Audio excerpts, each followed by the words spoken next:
Bismillahirrahmanirrahim. Qala mu'allif rahimahullah ta'ala, akhlak keagamaan pada diri seorang tidak akan melekat selama tidak dibiasakan oleh diri semua adat kebiasaan yang baik. Kalau dibiasakan baru dia melekat dia di kalbi dia, sebab kena latih.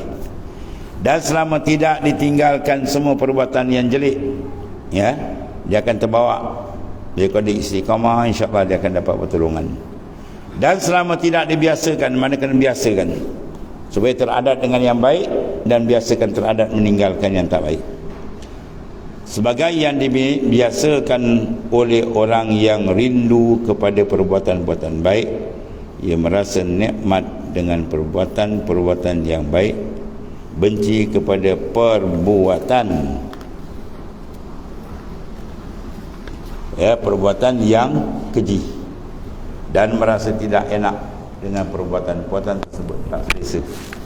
Bahagialah orang yang berenak dengan amalan saleh dan tidak selesa dengan maksiat, dan celakalah orang yang sebalik. Dia selesa dengan maksiat, amal saleh dia panah tak sedap, itu bahaya, menandakan hati dia rosak. Sebagaimana sabda Rasulullah SAW, wa ju'ilat qurratu aini fis salati. Wajuilat mana dijadikan, siapa jadikan Allah Ta'ala, itu mana qurratu ain, kesenanganku pada sejuk mata hati pada sembahyang. Di sembahyang tu tempat sejuk hati, tempat lazat, atau bagi Nabi SAW. Kita sembahyang dapat tak benda lagi? Belum minta menangis dengan Tuhan, minta Allah beri, ya, supaya kelazatan tu ada dalam sembahyang khususnya. Manakala adalah ibadat dan meninggalkan yang terlarang itu dengan perasaan tidak senang dan merasa berat, maka itu adalah kekurangan, ya. Maka adalah ibadat dan meninggalkan larangan itu terasa, ya, maknanya dengan perasaan tidak senang. Nak buat ibadat tu rasa pun tak selesa, ya, maksiat tu kalau dia tinggal pun tak selesa. Tu mana kurang lagi, orang tu jauh, kena prepare banyak, kena berubat lagi. Dan kesempurnaan kebahagiaan tidak akan tercapai dengan demikian. Mana kenikmatan kehidupan sebenarnya, kebahagiaan bila dia terasa ibadatul lazat, dan maksiat itu satu benda yang sangat digeruni. Sebab itu pembukaan dia akan berlaku dengan Allah Ta'ala. Kemudian benar rajin beribadat dan meninggalkan yang dilarang, ya, dengan perjuangan. Semua itu dengan mujahadah. Tuhan gerakkan insan mujahadah, dan dia beri hakikat mujahadah pun dia yang urus, dia akan beri, dia izinkan. Akan tapi baiknya itu dibandingkan dengan meninggalkannya, tidak dengan dibandingkan kepada mengerjakannya dengan ketaatan, penuh kepatuhan kepada Ta'ala. Sebagian firman-Nya, wa innaha lakabiratun illa 'alal khashiin. Sesungguhnya salat sembahyang tu lakabirah, sesungguhnya amat berat selain daripada orang yang tunduk hatinya, khusyuk kepada Ta'ala. Jadi kita kena cari apa? Sifat khusyuk, sebab dia akan menghasilkan banyak kurniaan. Kalau tidak, sembahyang kosong, habis.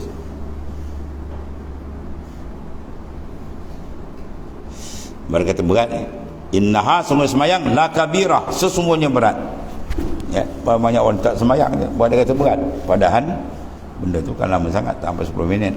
Tapi berat ni bukan berat luar, berat dalam maknawi. Sebab apa jadi berat? Sebab dia tak sihat. Benda tak sihat, angkat sikit pun rasa berat, sakit, kan. Rohani dia tak sihat, itulah. Dia buat ibadat berat, dan bila dia berat tu menandakan apa? So nak buat ibadat dia rasa berat. Apa tanda dia tu? Banyak dosa. Maka nak ada gengan, buang dosa. Dengar pun buang dosa, taubat. Sebab kata bertaubat sungguh confirm Tuhan akan rasa ringan ibadat, lazat. Sebab apa? Benda yang menekan tu tak ada, ya. Bila benda banyak muatan, kita buang ringan, ya. Inna sikala zunub yamna ila masyiata'atillah. Sungguhnya berat dosa tu menekan kita daripada ringan beribadat. Jadi kalau ibadat rasa berat, menandakan dosa terlampau banyak, maka oleh kerana itu istighfar, taubat, Tuhan buka at-ta'ib minazam kama la zambalah. Orang yang bertobat sungguh dosa seorang tak ada dosa. Bila tak ada dosa, ringan confirm dia ibadat rasa ringan. Sebab apa? Dosa dia tu dah diampun. Itu nak kesan. Kalau berat itu mana dosa kita banyak, cepat taubat, jangan tunggu lama-lama, bahaya tu. Dan lagi sabda Nabi SAW, u'budillaha fil rida fa in lam tastati' fa bis sabr ala ma takrahu khairun kasirun. Sembahlah kamu akan telah ibadat dengan kerelaan hati. Mana seronok rela, ya, dapat mengerjakan perintah dia.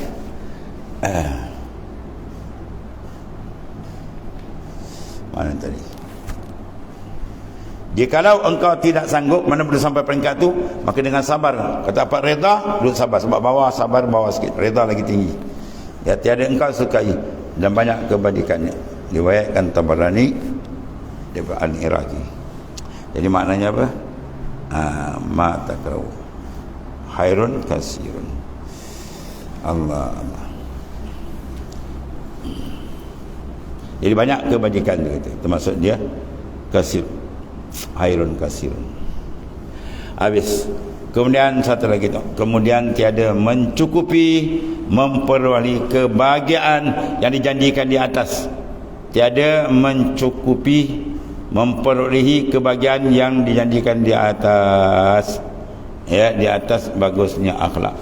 Oleh keenakan taat dan kebencian kepada perbuatan maksiat pada satu waktu dan tiada pada waktu yang lain, tapi sepatutnya ada lain. Demikian itu berkekalan.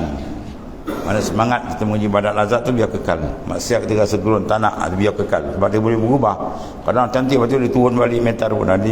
Sebab al-qalb la yusamma al-qalb illa bitakallub. Hati tak nama hati melainkan cepat berbalik. Ya. Sebab tu dia perlu dipantau dan paling besar mohon pertolongan Allah Ta'ala.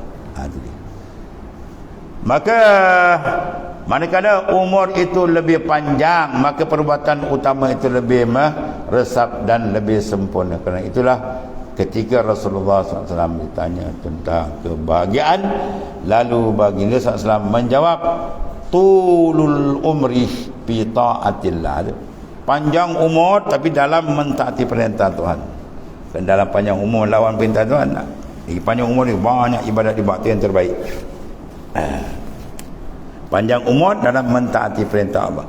Diriwayatkan hadis ni, ya, di antaranya ialah oleh Al-Qadha dan Abu Mansur Ad-Dailami dan Abu Ibn Umar dengan isnad yang lemah, yang dhaif. Habis. Tapi pada amal tak apa. Kerana itulah Nabi-Nabi dan wali-wali tidak suka mati. Gitu. Sebab kata ini tul umur pita'ah. Maknanya setengah daripada apa? Kebahagiaan. Tak suka mati termasuk apa? Bukan dilawan takdir lah. Kalau boleh biar panjang umur tapi dalam taat, termasuk dia. Dia panjang umur buat maksiat, dia mati dia baik.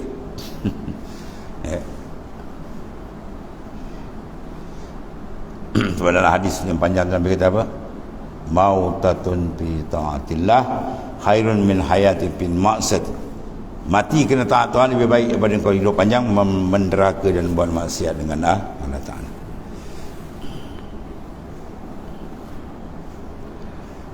Kemudian sungguhnya yang dimaksudkan dari ibadat itu ialah membekasnya pada hati itu. Seluruh ibadat yang kita buat, zikir ke sembahyang, biar ada asar kalbi itu. Mana ada kesan di kalbi dia, gerun, rindu, atau cantik. Yang dimaksudkan ialah membekas di hati. Dan membekasnya itu menjadi lebih kuat dengan lebih banyaknya membiasakan, ya, dipanggil muwazabah. Membiasa mengekal dipanggil muwazabah, mengekal pada ibadat dia. Dan tujuan akhlak itu ialah terputusnya kecintaan dunia dari diri. Itu akhlak. Orang yang tak ada akhlak tak elok, maknanya apa? Dia cinta benda yang tidak disuruh. Ya, dia cinta pada benda yang nak ditinggal, menyebabkan dia lalai Tuhan. Dan meresaplah padanya kecintaan kepada Allah Ta'ala. Maka tiada satu pun yang paling dicintai selain ingin bertemu dengan Allah Ta'ala. Itu nikmat paling besar di akhirat. Dia tiada menggunakan semua harta selain perjalanan yang menyampaikan kepada Allah Ta'ala, kemudian kepada Allah. Dan amanah dan nafsu syahwatnya itu termasuk yang diberikan kepadanya, maka tidak digunakannya selain pada jalan yang menyampaikan kepada Allah Ta'ala. Di semua jalan dia bertindak, semua sampai ke Tuhan. Yang demikian itulah dikata dengan ditimbang menurut timbangan agama dan akal. Fazin jami' aqwalika wa af'alika bi mizan syariah. Sila timbang segala kenyataan kamu, ucapan perbuatan dengan nilai syariat, bahawa dia akan selamat maknanya. Kemudian ia bergembira setelah itu dengan merasa enak, ya, dan tiada sepatutnya bahawa berkesudahan salat itu jauh dari batas. Jadi mas sembahyang dia pun akan cantik, ya, sebab rasa itu ada. Yang menjadi ia ketetapan mata hati mana qurratul ain, kesayangan dia. Dan kesudahan semua ibadat itu enak pada kelaziman dia. Mana ibadat itu sifat dia dan qutul arwah, makanan hebat bagi roh kita. Tapi bila syarat roh tu sihat. Lebih roh kalau sakit dia demam habis.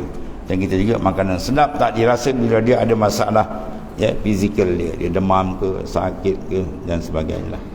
Habis itu di antara wajib kita bersihkan dalaman dan luaran supaya kita sentiasa mendapat redha Allah Taala. Kemudian sesungguhnya adat kebiasaan Allah.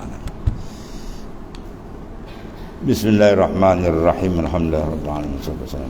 Sayyidina Maulana Muhammadin wa ala alihi wa sahbihi. Alhamdulillah. Subhanakallahumma wa bihamdika.